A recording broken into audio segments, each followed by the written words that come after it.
കലാഭവൻ നവാസ് അന്തരിച്ചു. ചോറ്റാനിക്കരയിലെ മുറിയിൽ മരിച്ച നിലയിൽ കണ്ടെത്തുകയായിരുന്നു. പ്രകമ്പനം എന്ന സിനിമയുടെ ചിത്രീകരണത്തിനാണ് ഹോട്ടലിൽ മുറിയെടുത്തത്.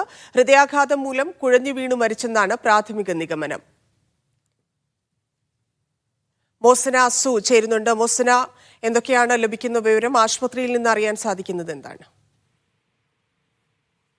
ഏകദേശം 8:30 ഇത്തരത്തിൽ ചോറ്റാനിക്കരയിലെ ഹോട്ടൽ മുറിയിൽ കുഴഞ്ഞു വീണ നിലയിൽ റൂം ബോയ് കലാഭവൻ നവാസിനെ കണ്ടെത്തുന്നത്. പിന്നീട് തൊട്ടടുത്ത സ്വകാര്യ ആശുപത്രിയിൽ എത്തിച്ചെങ്കിലും അദ്ദേഹത്തിന്റെ ജീവൻ രക്ഷിക്കാൻ സാധിച്ചില്ല. സൂചിപ്പിച്ചതുപോലെ തന്നെ ഹൃദയാഘാതമാണ് മരണത്തിന് കാരണം എന്നുള്ളതാണ് പ്രാഥമിക നിഗമനം. പോസ്റ്റ്മോർട്ടം അടക്കമുള്ള നടപടികൾക്ക് ശേഷമായിരിക്കും മറ്റ് കൂടുതൽ വിശദാംശങ്ങൾ നമുക്ക് ലഭ്യമാവുകയുള്ളൂ. എന്തായാലും അദ്ദേഹത്തിന്റെ മരണം സ്ഥിരീകരിച്ചിട്ടുണ്ട്.